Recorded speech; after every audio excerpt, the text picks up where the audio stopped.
Hello friends, জয় মোহনবাগান।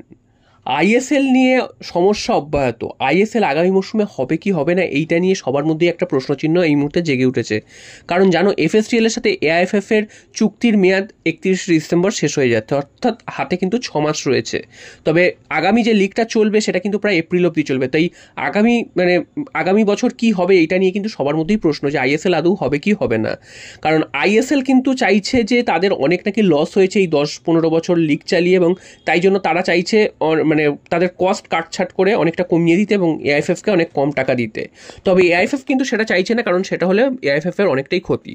প্রথম কথা, কোনো দেশের লিগ যদি অন্য কোনো বেসরকারি সংস্থা চালায় তখন তার কি অবস্থা হতে পারে সেই দেশের ফুটবলের, তার উদাহরণ ভারতীয় ফুটবল দেখতেই পাচ্ছে। অপরদিকে বিশ্বের কিন্তু আর অন্য কোথাও বোধহয় এরকম সিস্টেমে লিগ চলে না যে অন্য বেসরকারি কোনো প্রতিষ্ঠান তারা লিগ চালাচ্ছে এবং সরকারি যারা এআইএফএফ এর মতন যারা রয়েছে তারা চুপচাপ বসে রয়েছে, এরকম কিন্তু কোথাও লিগ চলে না। তবে এখন এই মুহূর্তে যা কন্ডিশন, তাতে এআইএফএফ এর থেকে যদি এফএসডিএল সরে যায় সেক্ষেত্রে কিন্তু হঠাৎ করেই ভারতীয় ফুটবলের যে ক্লাব ফুটবল সেটা কিন্তু একদম ভেঙে পড়বে। ক্লাব ফুটবল সিস্টেমটা ভেঙে পড়বে, তার সাথে সাথে জাতীয় দলের ফুটবলটাও ভেঙে পড়বে। তো সেই কারণে ক্লাব ফুটবলটাকে যাতে চালিয়ে নিয়ে যাওয়া যায় তাই জন্য কিন্তু এফএসডিএল এর সাথে এই মুহূর্তে তাদের চুক্তি করা ছাড়া কোনো উপায় নেই, এবং এফএসডিএল যা বলবে সেটাই কিন্তু মেনে নিতে হবে।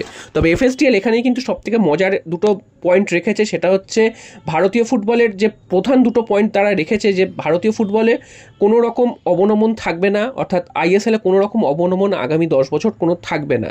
এবং দ্বিতীয় পয়েন্টটা এটা রেখেছে সেটা হচ্ছে যে প্রমোশনের ক্ষেত্রেও একটা শর্ত রেখেছে যে প্রমোশন আই লিগ যারা চ্যাম্পিয়ন হয় তারা প্রমোশন পাবে, এটা ঠিক ছিল এতদিন। তবে এখন যেটা তারা শর্ত রেখেছে আই লিগ চ্যাম্পিয়ন হলেও যে প্রমোশন পাবে তার কোনো গ্যারেন্টি নেই, কারণ আই লিগ চ্যাম্পিয়ন হওয়ার পর দেখা হবে যে তাদের সেই ফাইন্যান্সিয়াল কন্ডিশন রয়েছে কি না আইএসএল খেলার মতন, বা তাদের যারা ইনভেস্টার রয়েছে তারা সেই টাকা দিয়ে তাদের খেলাতে পারবে কিনা সেইটা কিন্তু দেখে তারপরেই তাদেরকে নেওয়া হবে। তো বুঝতেই পারছো এটা এক ধরনের একটা ফাঁদ। তার মানে এইরকম করে প্রত্যেকটা আই লিগের দলকেই কিন্তু আর আইএসএল এ চান্স দেওয়া হবে না, অর্থাৎ এই 13-14টা যে দল আছে এই 13-14টা দল নিয়েই এই বছরের পর বছর আইএসএল চালিয়ে যাবে, এটাই কিন্তু এদের একটা করে নিয়েছে ধারণা। তো এইভাবেই কিন্তু ভারতীয় ফুটবল চলবে, সেটাই কিন্তু এফএসডিএল চায়, এবং কোনো রকমের অবনমন রাখবে না। এবং অবনমন না রাখা মানে কোনো ধরনের কম্পিটিশন থাকবে না সেই টুর্নামেন্টে, এবং এর ফলে কিন্তু ভারতীয় ফুটবল কী অবস্থা হচ্ছে সেটা দেখাই যাচ্ছে।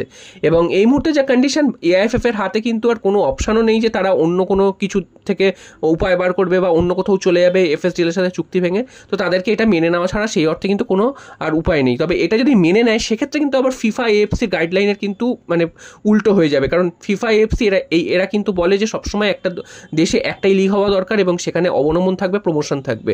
তো সেই অবনমন প্রমোশনই তো বন্ধ করে দিচ্ছে এফএসডিএল। এতদিন ধরে হবে একটা ব্যাপার ছিল যে ঠিক আছে এই বছর হচ্ছে না পরের বছর হবে, তো এবার দেখা যাচ্ছে যে কোনো বছরই আর হবে না, অর্থাৎ আগামী 10 বছরে যখন হবে না তারপরেও যে হবে তার কোনো গ্যারেন্টি নেই।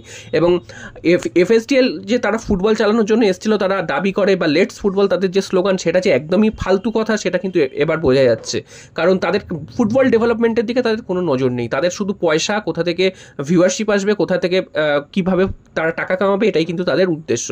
তো তোমাদের প্রথমেই যেটা বললাম যে একটা যদি বেসরকারি সংস্থা ফুটবল চালায় তার অবস্থা কি হতে পারে, এটাই তার প্রমাণ। তারা কোনোদিন ফুটবলের ডেভেলপমেন্টের দিকে নজর দেবে না, তারা সবসময় চাইবে যে কি করে আরও টাকা পয়সা ইনকাম করা যাবে। তো সেইখান থেকেই দেখতে গেলে আইএসএল এর অবস্থা কিন্তু এখন খুবই খারাপ অবস্থা, এবং এই কারণে কিন্তু অনেক ক্লাব কিন্তু সেইভাবে প্লেয়ারদের সাথে চুক্তি করছে না বা লম্বা চুক্তিতে যাচ্ছে না। মোহনবাগান বা আর দু একটা ক্লাব বাদে কিন্তু কোনো ক্লাবই সেই অর্থে বড় লম্বা চুক্তিতে যাচ্ছে না কোনো প্লেয়ারদের সাথে। তো এখানে কিন্তু প্লেয়ারদেরও একটা ভবিষ্যৎ অন্ধকারে চলে যাচ্ছে, সেটা কিন্তু বলা যায়। এবং এইভাবে চললে তারাও কিন্তু বুঝতে পারবে না যে আদৌ কী করবে, ক্লাবগুলোও ঠিক মতন প্রিপারেশন নিতে পারবে না। এবং মোহনবাগান এছাড়াও এফসি গোয়া তাদের কিন্তু প্রত্যেকেরই এএফসির কম্পিটিশনে খেলার কথা, তো সবাই কিন্তু একটা ফাঁপড়ে পড়বে। তো এর জন্য দায়ী একমাত্র এআইএফএফ এবং এফএসডিএল দুজনেই। তো দেখা যাক কি হয় আগামী মিটিংয়ে কি হয়, সেটাই কিন্তু আমাদের দেখার।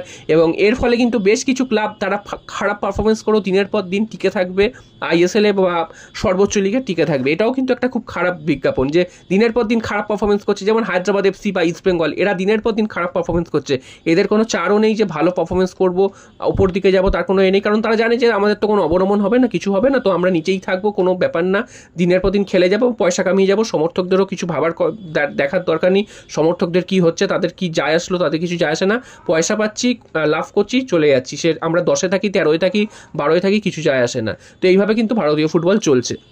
এরপর চলে আসি মোহনবাগানের ট্রান্সফার আপডেটে।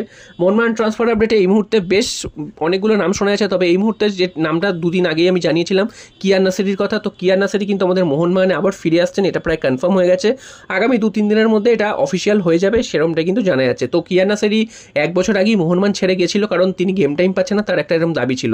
তখন তার চুক্তিও শেষ হয়ে গেছিলো এবং চুক্তি আর রিনিউ করেনি, তিনি চেন্নাইনে চলে গেছিলেন। তো চেন্নাইনে যাওয়ার পর যে তিনি গেম টাইম পেয়েছেন তা কিন্তু একদমই নয়, ওয়েন কোয়েল তিনি কিন্তু একদমই তাকে গেম টাইম দেননি এবং সেখানে গিয়েও তার একই অবস্থা হয়েছে। এবং হঠাৎ করেই মোহনবাগান এখন চাইছে যে কিয়ান নাসেরিকে আবার দলে ফিরিয়ে আনতে, এবং কিয়ান নাসেরিও কিন্তু রাজি তার মানে পুরনো দলে ফিরে আসতে, কারণ মোহনবাগান তার চেনা জায়গা, অনেক দিন ধরে তিনি খেলেছেন। তো মোহনবাগানে তার পারফরমেন্স তো বেশ ভালো ছিল, যেটুকু টাইম তিনি খেলার সুযোগ পেতেন তিনি কিন্তু যথেষ্ট ভালো খেলেছেন। তো সেই কিয়ান নাসেরিকে আবার মোহনবাগান নিয়ে আসছে, তবে মাঝখানে একটা কাটা ছিল, সেটা হচ্ছে ট্রান্সফার ফি। তো ট্রান্সফার ফি, কারণ চেন্নাইয়ের সাথে 3 বছরের চুক্তি করেছিল, তো এই মুহূর্তে আসতে গেলে ট্রান্সফার ফি দিতে হবে। তবে মোহনবাগানের একটা দাবি ছিল যে কোনো ট্রান্সফার ফি ছাড়াই তাকে নিয়ে আসবে। তো এইটা নিয়ে কিন্তু এই কদিন একটা টালবাহানা চলছে, তবে যেটা শোনা যাচ্ছে মোহনবাগান কিন্তু রাজি হয়ে গেছে যে কিছু ট্রান্সফার ফি দিয়ে হয়তো তাকে মোহনবাগানে নিয়ে আসবে, এবং সেটা কিন্তু প্রায় কনফার্ম হয়ে গেছে। চেন্নাইন এফসিও মেনে নিয়েছে এবং আমাদের ঘরের ছেলে আমাদের ঘরে ফিরে আসছে, এটা কিন্তু একটা ভালো খবর। এবং কিয়ান নাসেরিকে আবার আমরা সবুজ মেরুন জার্সিতে দেখতে পাবো। আগামী 2-3 দিনের মধ্যে এই ডিলটা কনফার্ম হয়ে যাবে, বিভিন্ন জায়গা থেকে কিন্তু সেটাই জানা যাচ্ছে। জয় মোহনবাগান।